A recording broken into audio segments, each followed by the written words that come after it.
A continuación, mesa La Educación, Ciencia y Tecnología. Nuestros panelistas. Doctor Germán Silva García, decano de la Facultad de Derecho de la Universidad Católica. Doctor Paolo Lugari, director general, Fundación Gaviotas. Doctora Cecilia María Vélez, rectora Universidad Jorge Tadeo Lozano. Nuestro moderador, el doctor Raúl Gómez Marín, profesor Universidad EAFID. Buenos días. De nuevo nos encontramos con la posibilidad de discutir, en este caso concreto, respecto de la educación y la relación con la ciencia y la tecnología, y tratar de articular algunos de los elementos que a lo largo de estos días hemos venido hablando sobre el pensamiento complejo, sobre formas alternativas del pensamiento. A lo largo de todos los días ha sido redundante, aparece con suma frecuencia el tema de la educación como un tema central, un tema capital. Casi que podríamos decir, fueron escasos los ponentes que de alguna manera no ejemplificaron, no trajeron la educación como paradigma y problema, justamente que hacía un llamado a la necesidad de renovar el pensamiento, renovar nuestras formas de considerar y hacer la educación, la ciencia y la tecnología y su íntima y profunda relación. Entonces, empecemos en el marco de este panel sobre nuestras fortalezas y debilidades, diría yo. Uno de los principales problemas que yo pueda registrar o que considero que es un problema cuando se inicia una discusión es empezar a hacer una crítica a lo negativo. Yo creo que tenemos fortalezas y tenemos debilidades.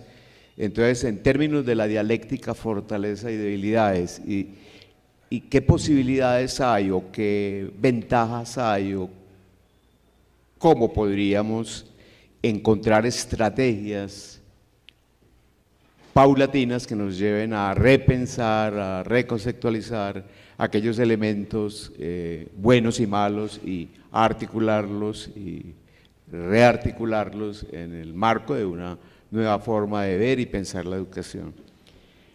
Le doy entonces la palabra a la doctora Cecilia María Vélez. Imagino que muchos de ustedes la conocen, exministra de Educación y demás. Doctora.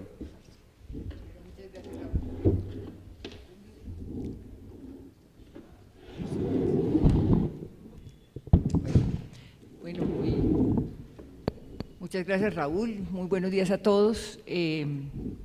Pues obviamente la educación está en todo y está traspasando toda la discusión, y es muy interesante cómo está traspasando la discusión pública. No puedo hablar, dijéramos, sin pensar en lo que ha pasado en el último mes, dijéramos, en torno a educación, en donde inclusive esto está tocando mucho todo el debate político sobre la importancia de mejorar la calidad educativa, esto a partir pues de la difusión de los resultados de PISA, de 2 pruebas de PISA, y pues obviamente en campaña electoral se ha vuelto realmente un problema importante. Yo hace poco les decía que a mí realmente este debate me hubiera encantado de ministra. Habíamos presentado PISA en el 2006, en el 2009, y pues apenas realmente sentimos una reacción generalizada a partir de las últimas pruebas. En las pruebas siempre salíamos mal, hemos ido mejorando un poco, pero la verdad es que ver el compromiso de la sociedad con esto pues ha sido realmente muy importante. Viene toda la discusión si las pruebas PISA son, si se puede evaluar la calidad educativa o cómo se evalúa la calidad educativa. Pues realmente el país ha estado buscando, y en el fondo para focalizarnos, pues obviamente que estaba buscando la cobertura total. En este momento estamos muy cerca de coberturas totales en la básica, tenemos algunos problemas todavía con la media, pero realmente ya podemos estar tranquilos en términos de que la educación básica está llegándole a todo el mundo, y por eso estamos pasando a mirar la crisis que hay más bien en la educación superior, o sea, la demanda por educación superior que estamos recibiendo pues del crecimiento de los bachilleres. Pero obviamente a lo que hemos llegado es que llegar a coberturas totales no implica realmente el cambio que necesitamos en educación, que realmente la educación sí puede ser un factor que mejore mucho las condiciones de la gente, pero sí es de buena calidad. Hemos estado mirando cómo la educación inclusive puede ayudar a hacer más grandes los conflictos entre quienes reciben buena educación y quienes reciben mala educación, y ya inclusive la educación está segregando. Entonces, el quid de la cuestión en este momento es la calidad educativa, y en la discusión que está el país es cuál es el problema de la calidad educativa.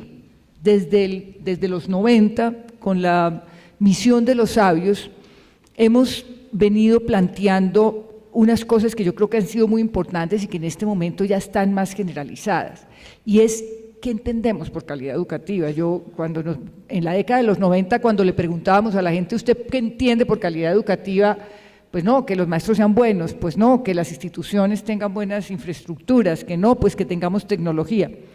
Pero todas esas eran elementos, y aquí yo creo que hay que hacer una referencia al pensamiento complejo.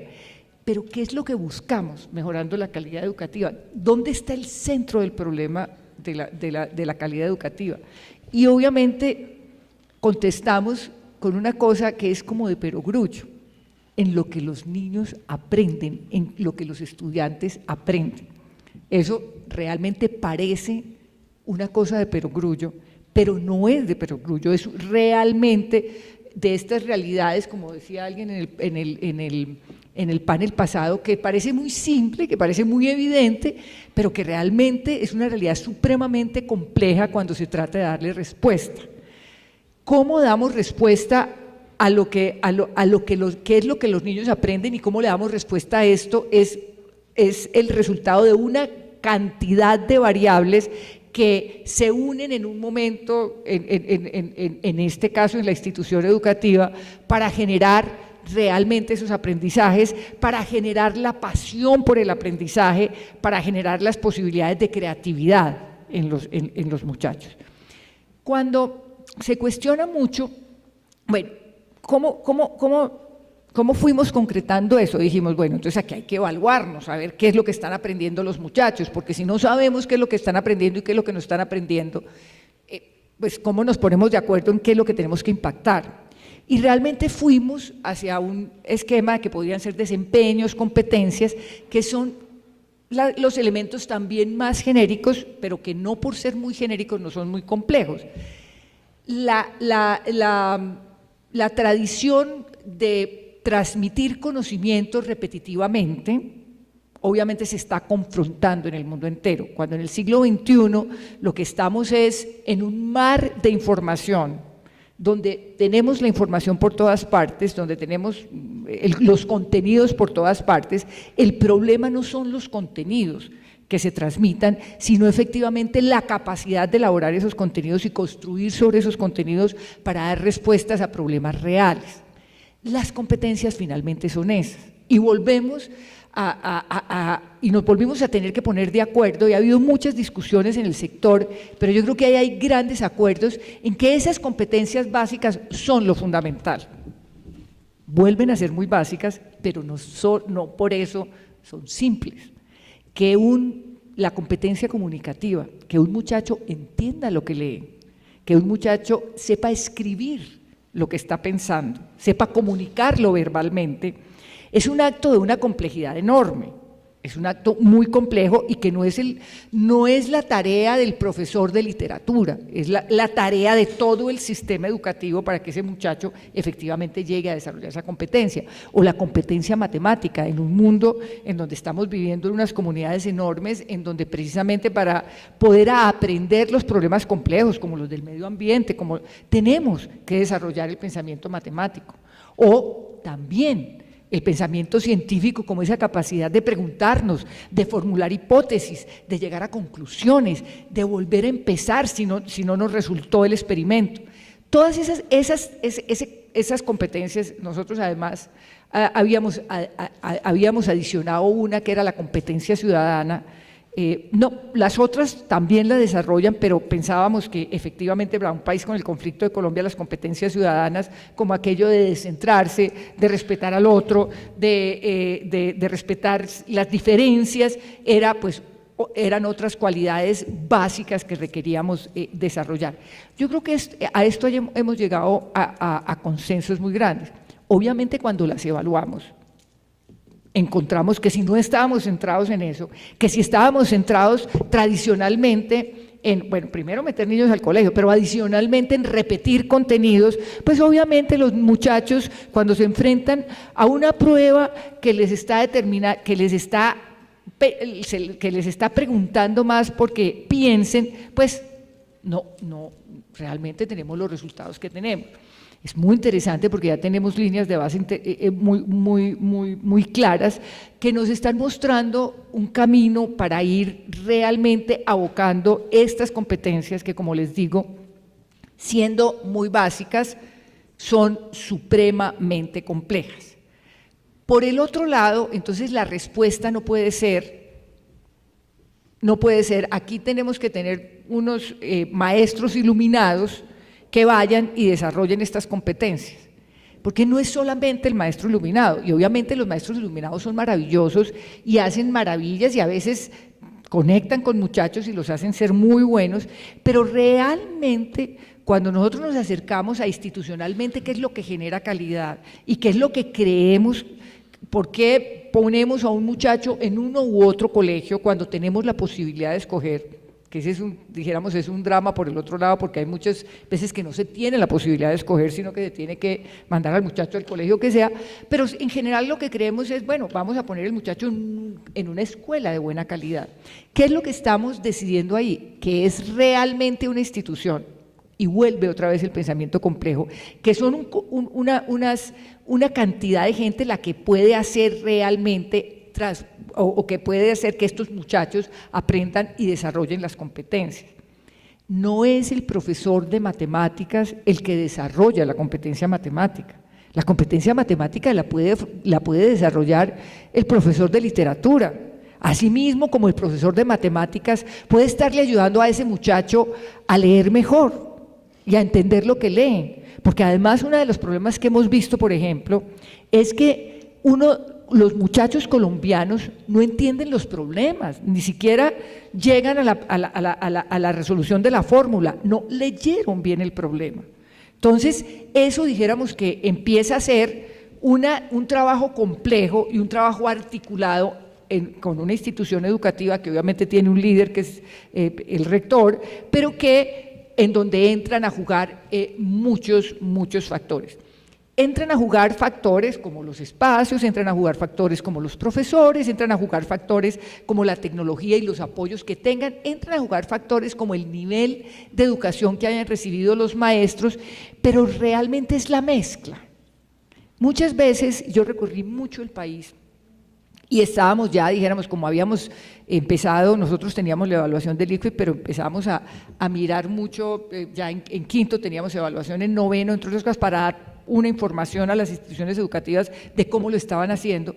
Entonces mirábamos mucho, porque obviamente hay una relación muy directa entre niveles socioeconómicos y resultados en los exámenes. Y yo creo que más que niveles socioeconómicos, pues es como como las familias, o sea, como el nivel educativo de las familias, que obviamente está relacionado también con el nivel socioeconómico, lo que está determinando en mucha parte también, en un 20-25%, lo que son los resultados de los muchachos. Entonces, en general, pues uno no esperaba en sectores socioeconómicos o en instituciones pues muy perdidas, con muy pocos recursos, buenos resultados, y de pronto las encontraba.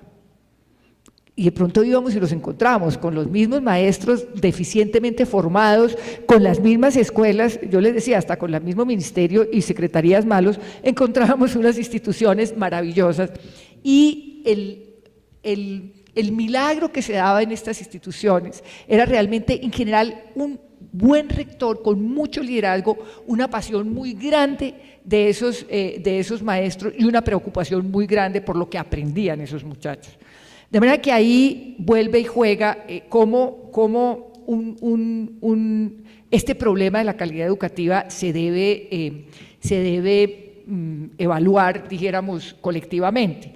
Por ejemplo, uno no entiende cómo departamentos como Boyacá, obviamente tiene una tradición de maestros importante, pero tan rural, tiene tan buenos resultados en general en los aprendizajes de los muchachos. Y lo que encontrábamos era un respeto profundo de la sociedad por el sistema educativo. Empiezan a impactar resultados educativos, cantidades de variables que es muy interesante diseccionar para poder realmente aprovecharlas en función de un mejoramiento o de políticas educativas que mejoren la calidad. Yo creo que es el reto del país. Si nosotros no mejoramos esas competencias de los muchachos, yo creo que aquí van a hablar más mis compañeros de ciencia y tecnología y ya de niveles más sofisticados. Yo quise centrarme en básica y media, porque lo que siento es que si no desarrollamos esas competencias de los muchachos, esas competencias básicas, tampoco a la larga vamos a poder ser un país que mayoritariamente investigue o desarrolle buenas tecnologías. Está haciendo carrera realmente una política muy importante que yo creo que se tiene que abordar, y es que los maestros debemos invertir mucho en los maestros y debemos tratar que los muchachos con muy buenos niveles del ICFES y con muy buenos resultados en las pruebas entren a la carrera educativa, y yo creo que eso es importantísimo, pero esa es una apuesta de muy largo plazo, que inclusive tiene que ir obviamente con incentivos salariales, con una cantidad de cosas, y yo creo que es una política que se tiene que poner en marcha, una transformación de las facultades de educación, todo esto, y eso es una política en la que vamos a ver resultados dentro de 15 o 20 años. Pero lo que tenemos que hacer ya es realmente reconocer que muchos maestros en Colombia que no tienen ni tan buenos resultados, ni son o sea, que no tienen realmente esos resultados que estamos buscando y que son importantes, están haciendo una labor maravillosa en la medida en que les pongamos un entorno de aprendizaje para esos niños provocativo, un entorno de aprendizaje interesante, un grupo de maestros y una relación con las familias importantes. Ahí dijéramos que hay un reto grande porque, como les decía, hijos de niños, de señores analfabetos, ya inclusive casi que no vemos de señores analfabetos, son los abuelos los que son analfabetos, pero de gente que no ha terminado la primaria o la secundaria, tenemos más problemas para incluirlos en la escuela, pero es un reto incluirlos porque es todo el ambiente, inclusive el ambiente social, lo que nos va a generar lo que nos desarrollan esas capacidades de aprendizaje, identificar esa gente que lo hace bien y promocionar y lograr que nos vinculemos o que hagamos realmente un gran movimiento en torno a lo que es una actividad muy compleja, que es desarrollar las competencias básicas de los muchachos, pero que es una tarea colectiva. Yo creo que es una posibilidad hacia adelante. Entonces, para resumirte, yo creo que tenemos unos problemas grandes, los hemos visto reflejados en las pruebas, estamos muy lejos de lo que quisiéramos en términos de los resultados del sistema educativo. Como fortalezas tenemos ya que el país se puede concentrar muchísimo más en la básica y la media, en la problemática de calidad, obviamente que en la superior también, pero dijéramos que en la superior siempre hemos tenido, como llegan los mejores muchachos a la superior en general, en términos de rendimientos, pues hemos tenido más esa discusión con anterioridad. Pero dijéramos que en la básica nos podemos concentrar en eso. Yo creo que esa es una fortaleza. La otra fortaleza es que ya hay unos acuerdos generalizados sobre un poco que sí, obviamente los contenidos son importantes y van a entrar en la discusión en cada institución educativa, pero que realmente lo que tenemos que desarrollar en estos muchachos es esa capacidad de aprender, esa capacidad de relacionarse, esa capacidad de interesarse por el mundo, esa capacidad de resolver problemas para que efectivamente podamos llegar con esos muchachos a la universidad. Entonces yo creo que ya hay unos consensos básicos sobre los que trabajar y yo creo que ya además podemos identificar mucha gente que lo está haciendo muy bien.